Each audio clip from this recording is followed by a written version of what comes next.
नमस्कार। हर छोटी बड़ी खबर के साथ आंखों देखी न्यूज 24/7 से मैं हूं आपके साथ आकांक्षा चौधरी। आज आंखों देखी न्यूज टीम गाजियाबाद के भाटिया मोड़ शिवालिक बैंक पहुंची, जहां हमने विक्रांत पंडित नाम के एक व्यक्ति मिले जो बैंक को लेकर कुछ अजीब सी टिप्पणी कर रहे थे।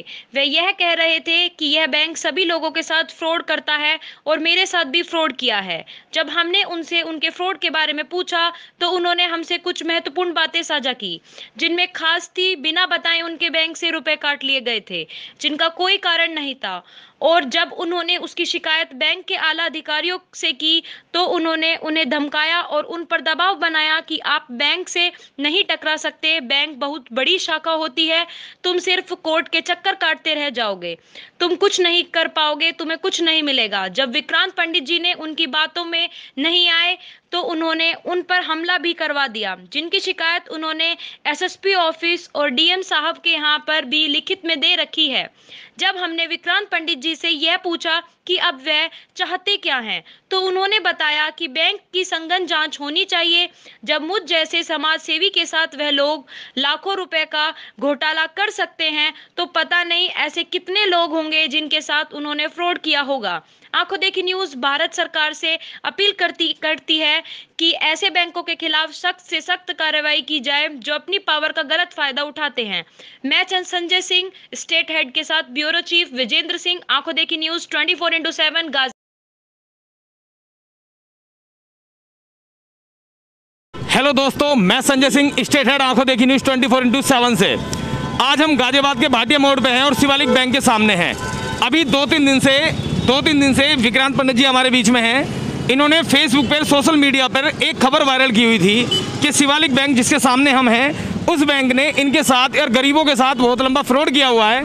उसी के बारे में कल हमने इनसे बात की तो इन्होंने हमें आज निमंत्रण दिया था कि सर आप बैंक के सामने आए, मैं अपनी पीड़ा आपके न्यूज़ चैनल के माध्यम से रखना चाहता हूं।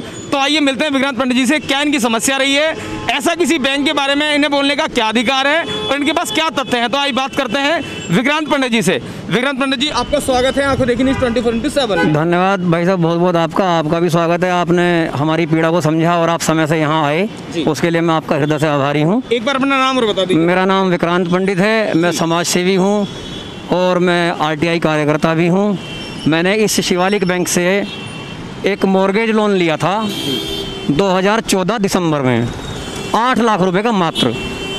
मुझे नहीं पता था कि बाद में क्या परिस्थिति बनने वाली है और आज दिन तक मैं इसकी किस्तें जो है लगातार देता हुआ आ रहा हूँ। कुछ समय उपरांत, क्योंकि इस बैंक का इतिहास है, ये यहीं से लोन देता है और इसी ब्रांच में, इसी शाखा में उस खाते को खुलवाएगा जिससे किस्त कटेगी, ईसीएस कटेगी। ठीक है। तो इसका सीधा फंडा है कि ये ईसीएस के अतिरिक्त भी जब चाहे जितना चाहे आपके बचत खाते से पैसा ले सकता है, आपको बिना बताए ले सकता है, और वही काम इसने मेरे साथ भी किया।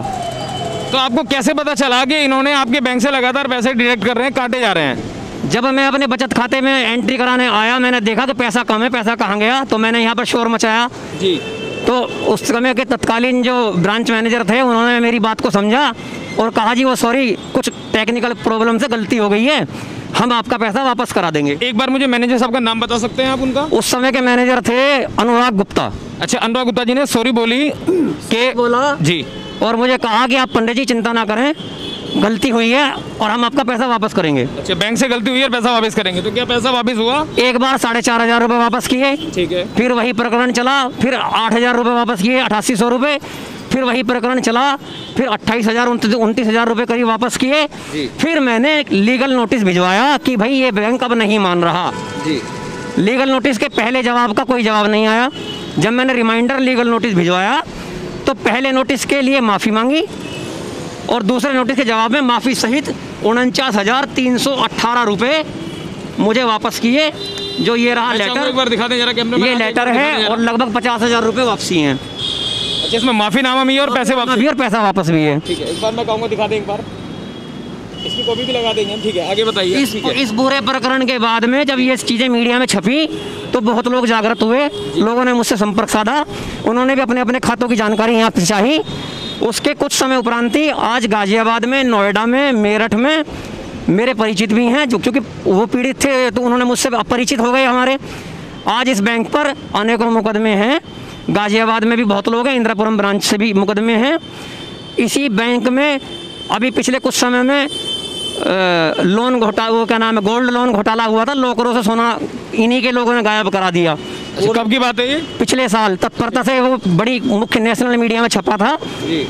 और ये लगातार फर्जीवाड़ा आज भी मेरे अकाउंट में जारी है, जिसके अभी पिछले 1 महीने पहले इन लोगों ने मुझे नोएडा बुलाया था अपने हेड ऑफिस। एक मिनट, आपको नोएडा बुलाया था? जी हाँ। अच्छा, क्या कह रहे थे वो? उन्होंने कहा था कि आप हमें बताएं आपकी क्या क्या परेशानी है, हम उसका समाधान करेंगे।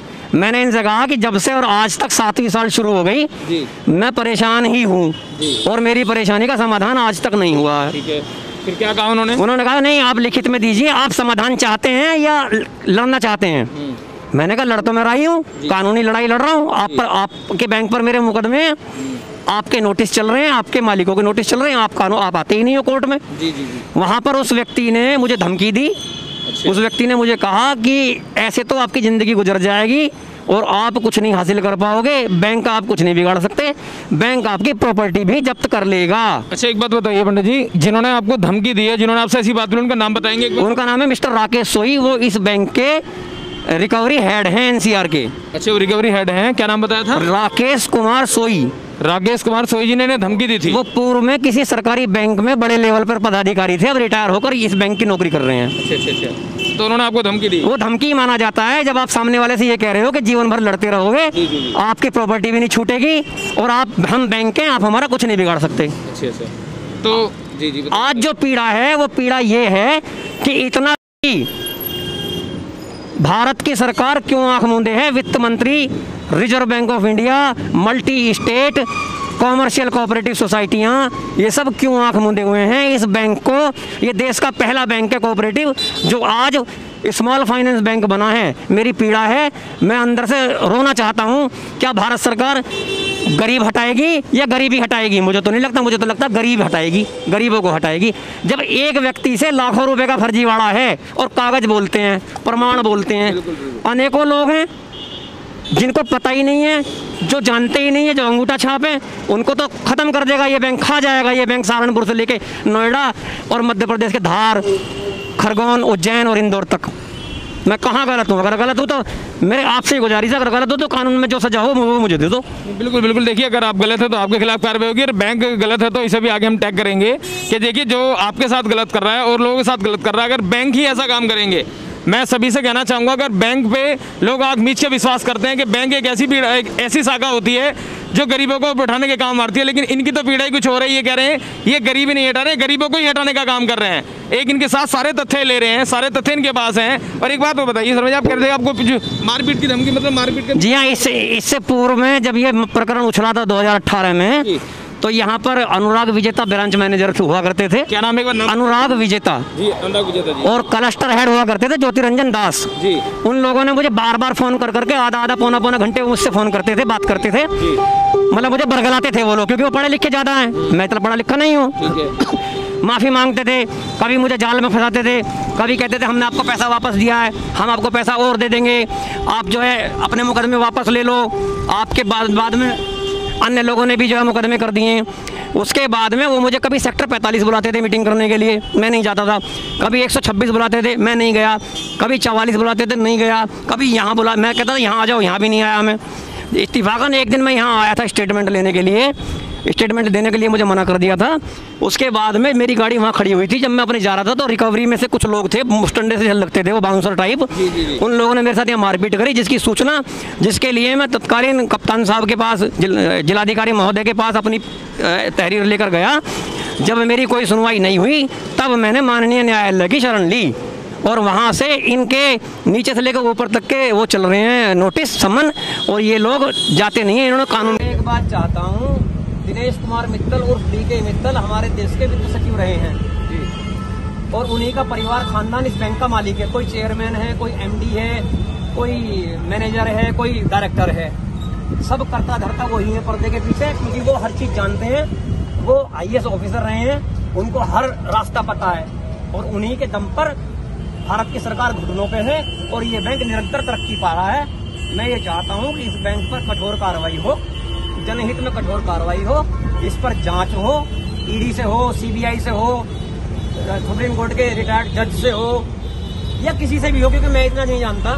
मेरी मांग है कि इसकी जांच हो और दूध का दूध पानी का पानी हो और ये लोग 100% गिरफ्तार होकर जेल जाएंगे, ये तय है। और गरीबों की मदद होगी। इनका जेल जाना निश्चित है, क्योंकि ये इतना भ्रष्टाचार उजागर होंगे, मैसेजों के नाम पर फर्जीवाड़ा करते हैं। पिछले साल इन्होंने अपना बैंक का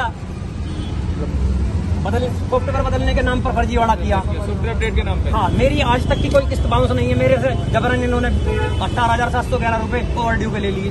मैंने अपनी सिविल बचाने के लिए 18,711 रुपए डाल दिए। मैं क्या करता हूँ, और मेरे जैसे पता नहीं कितने लोगों से लिए होंगे, क्योंकि इन्हीं का यही लोन दे रहे हैं, यहीं पर खाता है। जैसे चाहेंगे वैसे काटेंगे, जब चाहेंगे तब काटेंगे, और जवाब नहीं देते कोई। तो पंडित जी, आप ये चाह रहे हैं कि इसकी संज्ञानता से जांच हो और अगर इन्होंने किया है कुछ गलत तो इनके खिलाफ सख्त से सख्त कार्रवाई हो। ठीक है, मैं सभी से अपील करना चाहूंगा कि देखिए, किसी बैंक को कोई अधिकार नहीं है कि किसी बैंक पे हमला भी कराया गया। ये बोल रहे हैं कि इन्होंने इसकी शिकायत भी लिखित में दी है। किसी बैंक को कोई अधिकार नहीं है कि अगर कोई किसी गलत के खिलाफ आवाज उठा रहा था, क्या उसकी आवाज को मारपीट के या धमका के किया जाएगा। मैं इसके खिलाफ हूँ। मैं चाहूंगा भारत सरकार से कि इनकी जो भी पीड़ा है, इनकी जो समस्या है, जो आंखों में आंसू ले रहे हैं, ये अपनी पीड़ा को लेकर अगर ये न्यूज चैनल के सामने आए हैं, तो इनके इस मामले की संगठनता से जांच हो और जो भी इनके खिलाफ अपराधी हों, उनके खिलाफ सख्त से सख्त कार्रवाई की जाए। मैं संजय सिंह, स्टेट हेड, आंखों देखी न्यूज 24/7 गाजियाबाद से।